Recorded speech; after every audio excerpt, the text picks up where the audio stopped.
Parasport et inclusion adaptabilité. Maintenant, on va parler parasport dans quelques instants. Mais pour cela, vous allez voir, on va vous expliquer pourquoi on a installé tout cela ici. Je vais vous demander d'accueillir très chaleureusement Anthony, alias Sans les mains sur les réseaux sociaux, streamer qui va nous rejoindre tout de suite et qui va aller s'installer derrière sa table. Bienvenue Anthony. Bonjour. Qu'est-ce qu'on fait? Vous vous installez là-bas ou on se met ici d'abord? On se met ici d'abord, non? On se met ici d'abord et on va accueillir aussi David Combarieux, fondateur de Handy Gamer, qui est avec nous à distance, que vous allez découvrir dans quelques instants. Voilà, bonjour David, bienvenue.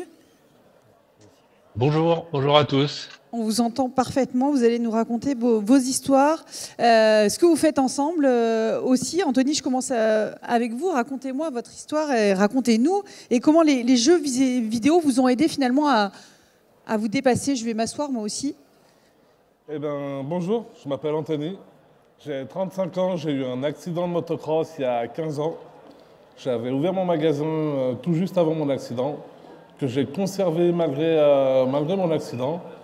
Jusqu'en 2018, et je faisais beaucoup de balades, j'aimais beaucoup, du coup, même en fauteuil, continuer à faire du sport, parce que le sport, c'est une philosophie de vie dans la famille. Et pour mes 10 ans de tétraplégie, je voulais voir encore si j'avais un bon mental. Et j'ai décidé de faire Chambéry-Marseille en fauteuil roulant. Ça m'a pris 13 jours, un peu plus de 300 km. Et par contre, après ça, ça m'a vraiment abîmé mon coude.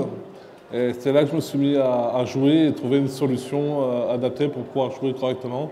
Et c'est là que j'ai fait la rencontre de David. Pourquoi les jeux vidéo? Pourquoi vous êtes allé vers les jeux vidéo? Pourquoi vous vous êtes dit que c'était la bonne idée? Parce que j'aimais bien jouer avant mon accident, malgré que je préférais le sport.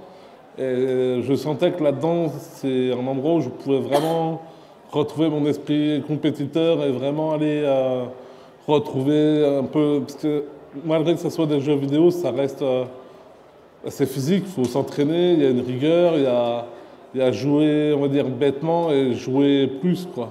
Et c'est ce qui m'intéressait. Et j'ai retrouvé vraiment ce que j'aimais tant dans le sport, l'entraînement et le résultat.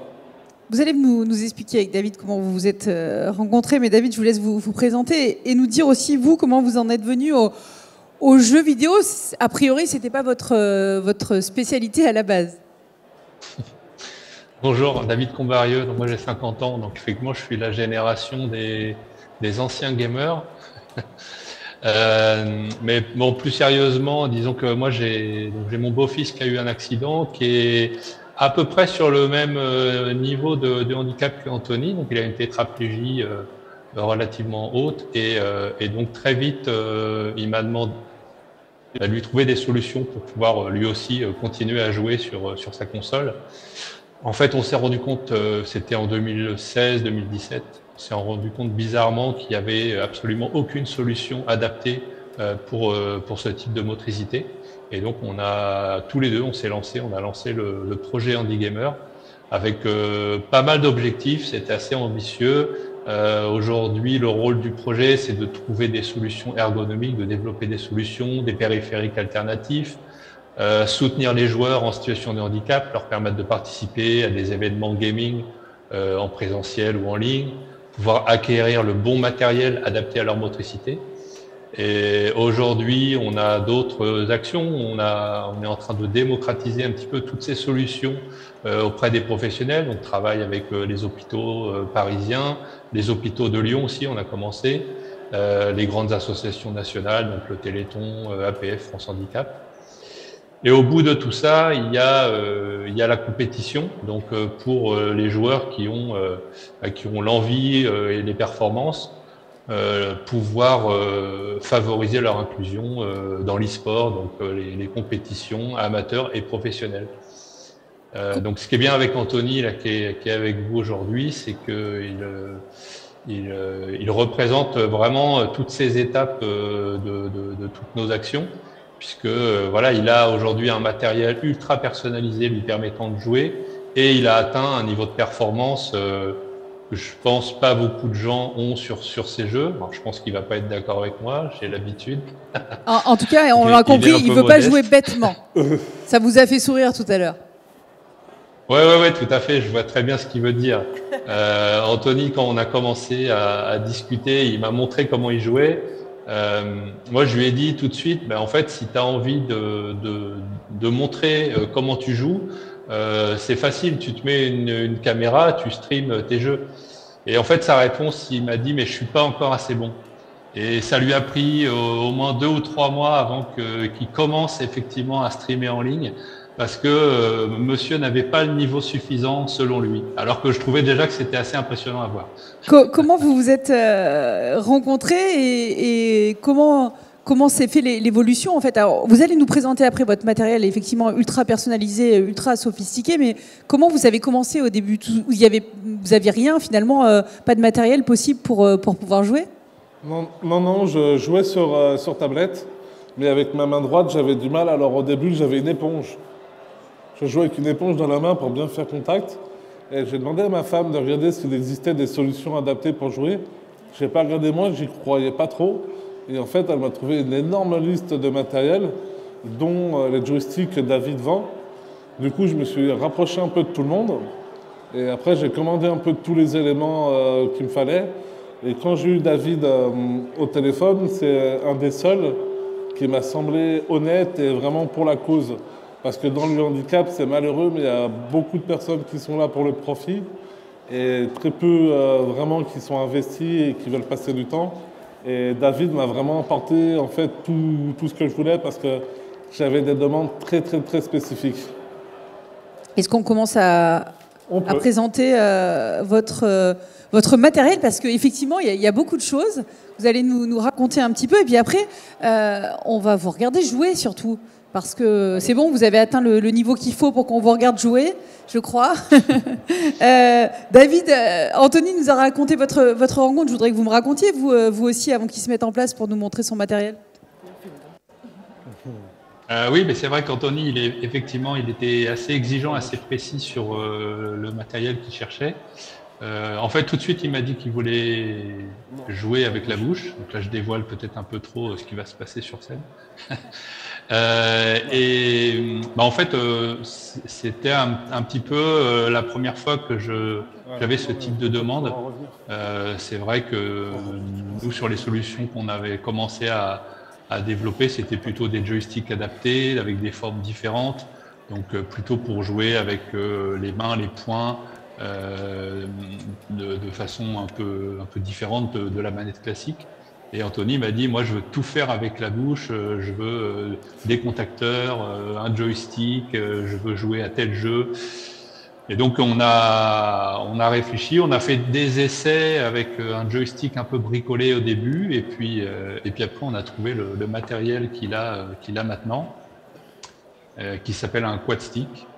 C'est un matériel qui est fait aux États-Unis, qui est assez performant, assez évolué. Il y a énormément de réglages possibles.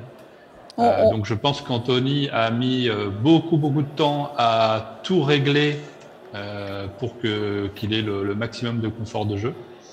Racontez-nous, Anthony. Alors racontez-nous je me rapproche de nouveau avant de vous voir jouer. Effectivement, on l'a compris avec la bouche, puisque votre nom de code sur les réseaux sociaux, c'est sans les mains.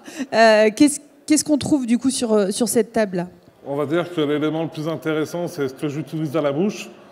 C'est un joystick avec des milliards de fonctions. C'est un peu comme une flûte. Il y a 3 pipettes où on souffle, où on aspire dedans.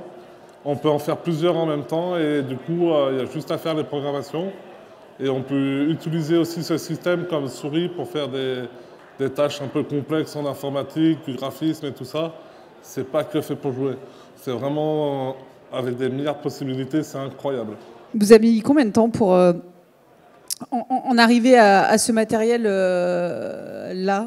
Ça m'a pris 15 jours de programmation pour vraiment trouver ce que je voulais, ouais. Après, ça fait partie de mes compétences professionnelles, parce que j'ai travaillé dans un milieu électrotechnique, ce qui fait que c'était assez abordable techniquement pour moi. D'y mettre en place, ça n'a pas été trop dur. Un peu long, mais ça va.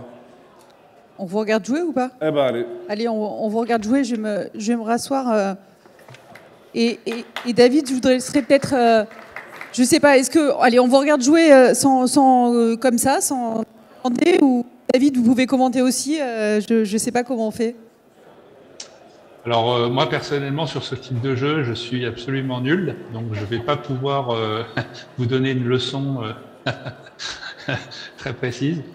Non, j'en profite pour préciser que Anthony m'a beaucoup aidé en fait à aider d'autres joueurs à utiliser ce matériel. Parce que ça, c'est aussi très important. C'est un matériel qui vient des États-Unis, qui est pas facile à se procurer en France. Donc nous, on l'importe. On importe ce matériel et on aide les gens à le régler, à l'utiliser. Donc on a fait des guides d'utilisation en français et Anthony m'a beaucoup aidé, m'a donné des conseils pour pouvoir donner distribuer les bons conseils aux autres joueurs. Et aujourd'hui, on en livre quand même régulièrement en France, on va dire à peu près une fois par mois. On a un joueur qui fait l'acquisition de ce matériel.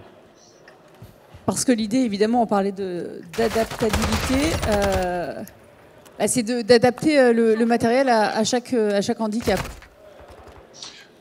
Oui, donc là on a l'élément principal qui est le quad stick, mais ce que vous voyez c'est qu'Anthony il a en plus un deuxième joystick au niveau de la main, oui. et des quelques contacteurs également supplémentaires. Donc en fait ça lui permet de gérer à la fois le déplacement du joueur et la vision, la vue caméra dans le jeu.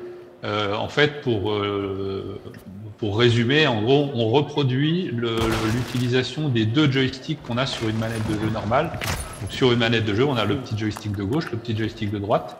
Là, Anthony il a remplacé ça par le joystick à la bouche et le joystick à la main. Ce qui lui permet d'être totalement complet sur les fonctionnalités du jeu. Ça coûte de l'argent. Tout l'intérêt, c'est aussi de personnaliser l'ensemble du matériel en fonction de la motricité et du confort de la personne. Donc là, il a un joystick d'une certaine forme. Pour un autre joueur, on va avoir besoin d'un joystick plus petit, moins résistant, peut-être le placer différemment. Voilà, chaque personne a des besoins vraiment spécifiques. C'est en ça que c'est un travail qui n'est pas facile. Ça explique aussi le manque de solutions sur le marché jusqu'à maintenant. Oui, on va parler de ce marché qui porte. Finalement, j'ai commencé à aborder une question forcément importante. Ça coûte forcément beaucoup d'argent de s'adapter comme ça à chaque joueur. Oui, alors évidemment, ça va dépendre du type de jeu. Ok. Là, on est sur ce qu'on appelle les FPS, donc les jeux de tir à la première personne. Ce sont les jeux les plus exigeants, puisque comme je disais, il faut les deux joysticks, il faut pas mal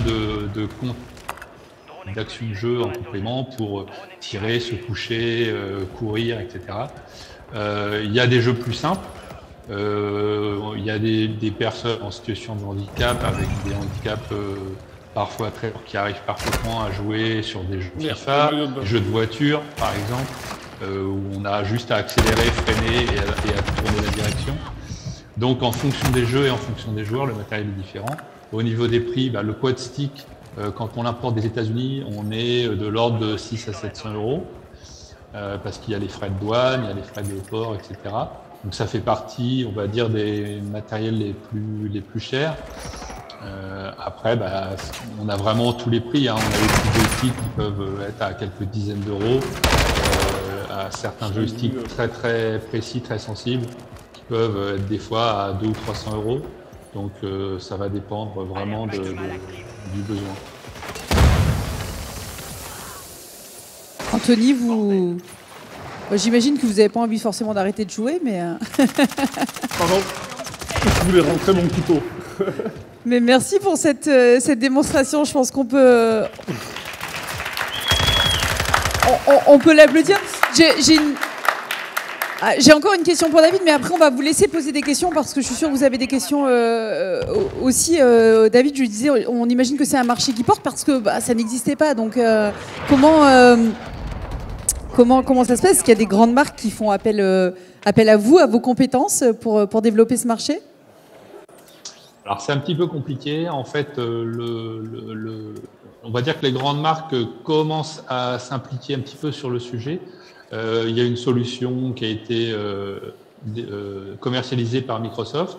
Il y a des accessoires commercialisés par Logitech. Il y a une solution spécifique sur la Nintendo Switch, donc qui permettent de connecter des accessoires et des périphériques dessus.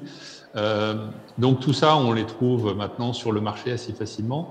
En fait, la difficulté, c'est le dernier niveau de personnalisation. C'est-à-dire que, par exemple, entre un joueur tétraplégique comme Anthony ou un joueur qui a une myopathie, les périphériques, les joysticks que vous allez brancher sur ces équipements sont pas du tout les mêmes. Et eux, par contre, vous les trouvez quasiment pas sur le marché. Donc aujourd'hui, un joystick ultra sensible avec une course de quelques millimètres qui va vous permettre d'avoir la même action que le joystick qu'utilise Anthony avec la bouche, bah, c'est vraiment quelque chose qui est difficile à trouver. Donc c'est là-dessus que nous, on essaye d'apporter la dernière brique, qui est la brique de customisation pour que chaque joueur puisse avoir le matériel qui lui convient. Et là-dessus, on voit très bien que les grandes marques, les équipementiers, les fabricants de consoles et de manettes ont beaucoup de mal à appréhender cette question-là, parce qu'ils ne sont pas du tout dimensionnés pour répondre à une demande ponctuelle sur une forme de joystick particulière. Donc nous, là-dessus, on va dire qu'on est dimensionné en ultra petite PME. Donc on a à la fois des choses qui sont industrialisées, on fait des petites séries sur des boîtiers, et on utilise aussi l'impression 3D par exemple, qui nous permet pour un coût assez raisonnable de faire une pièce unique. Donc on peut, si Anthony d'ailleurs c'était son cas au début, au niveau de la poignée de son joystick, il m'a donné des dimensions, il a mesuré la largeur de sa main, on lui a fait une poignée vraiment à la taille de sa main. Et ça, c'est des choses qu'on peut faire aujourd'hui avec l'impression 3D, mais les grands industriels aujourd'hui ne travaillent pas du tout comme ça. Voilà la difficulté. Merci beaucoup. C'est le matériel parfait maintenant pour vous, ça, Anthony, ou vous continuez quand même encore à chercher à le faire évoluer? Non, je fais évoluer sans cesse la programmation à l'intérieur. Je fais des essais, puis j'ai un ami à moi qui m'aide beaucoup, qui est dans tout ce qui est paramètres PC et tout ça. Qui est très critique et qui, du coup, m'aide pas mal là-dessus. Et après, pour revenir à ce que disait David, le problème, c'est la communication, parce que moi, j'ai appris seulement il y a 2 ans et demi qu'il existait des solutions adaptées pour jouer, alors que ça va faire 15 ans de fauteuil. Et, au niveau des centres de rééducation, même tout autour, il n'y a pas assez de communication à ce sujet, c'est dommage. C'est pour ça qu'on est content d'en parler aujourd'hui. Il nous reste quelques minutes pour des questions. Je pense que vous avez sans doute des questions dans la salle à poser. Alors oui, alors les bras se lèvent spontanément. On a une question là-bas et on a un micro. Donc, vous pouvez nous dire si vous vous adressez la question à Anthony ou à David. Bonjour. Moi, j'avais une question pour Anthony, c'est le joueur, c'est ça? C'est ça. Oui, Anthony, c'est le joueur. Vous avez attendu d'avoir quel niveau pour pouvoir commencer à jouer, du coup, à streamer? J'ai attendu en fait 6 mois. C'était un niveau moyen. Je voulais vraiment... C'est dur en fait en situation de handicap parce que la critique, on est vite associé en fait, alors excusez-moi le terme, mais à une personne amoindrie. Et en fait, je voulais pas transmettre cette image, je voulais vraiment transmettre quelque chose de positif parce que normalement je suis assez marrant, là je suis un peu stressé, donc je le sais un peu moins. Mais normalement, je suis assez marrant et je voulais montrer un bon niveau de jeu. Et j'ai attendu 6 mois avant de me lancer à faire des lives. D'accord. Bah, bravo à vous en tout cas, c'est vraiment inspirant. Est-ce qu'il y a d'autres questions à poser à Anthony ou à David? Je crois que la salle était impressionnée par la démonstration. Oui, pardon, je ne vous avais pas vu une autre question. Bonjour Anthony, merci pour la présentation. Est-ce que vous faites des compétitions dans D-Gaming? Alors, il n'y a pas assez de joueurs malheureusement pour pouvoir faire des compétitions. C'est un bon sujet mais qui est un peu complexe. Après en compétition, malgré un bon niveau que j'ai moi par exemple, j'aurais largement pas la place en compétition. C'est sur les jeux comme Call of Duty, Fortnite, les jeux un peu type FPS, c'est un autre monde quand même. Du coup, non, ça m'intéresse pas trop. Ok. Et David, vous organisez des compétitions de gaming où vous participez à ces compétitions dans la préparation? Alors, on essaye de participer à chaque fois que c'est possible. Alors, en fait, il y a eu plusieurs choses qui ont existé sur la partie compétitive. Il y a donc nous, on a accompagné. Alors, c'était surtout avant le Covid, parce qu'après, ça c'est un peu compliqué, mais on a accompagné des joueurs sur des compétitions e-sport, sur des événements en présentiel, donc type Paris Games Week ou Gamer Assembly. Donc, on a inscrit des joueurs qu'on a accompagnés avec parfois du matériel adapté sur des compétitions standards. Donc, c'était plutôt du niveau amateur, mais en travaillant avec l'organisateur, on a pu facilement valider le fait que tel joueur avait une manette un peu adaptée, et ça s'est bien passé. Après, vous avez des compétitions qu'on appelle des compétitions inclusives, qui sont spécifiquement ciblées pour les personnes en situation de handicap. Donc, il y en a eu plusieurs à Paris Games Week encore cette année. Et en fait, ça rencontre aussi un public. Il y a des candidats pour venir jouer à FIFA, venir jouer sur des jeux comme Forza en mode copilote. Le mode copilote, c'est 2 joueurs sur la même partie, donc ils se partagent les tâches. Donc il y a vraiment une collaboration entre, par exemple, un joueur valide et un joueur en situation de handicap.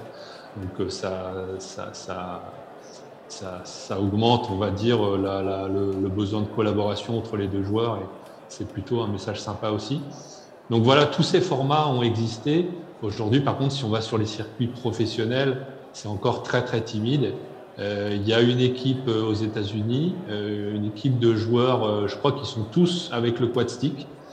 Donc vous imaginez une dizaine d'Anthony qui se pointent sur les compétitions e-sport, tous avec leur matériel, et voilà. Mais bon, c'est à peu près la seule expérience de ce type que j'ai pu voir. Super, merci à tous les deux, merci beaucoup. On peut les applaudir. Merci Anthony d'être venu avec votre matériel et nous faire cette démonstration. Et merci aussi David d'avoir été avec nous. On peut l'applaudir. Merci, je vous raccompagne. On va juste vous rendre votre matériel et on va reparler accessibilité, adaptabilité dans un instant. Ne bougez pas. Non.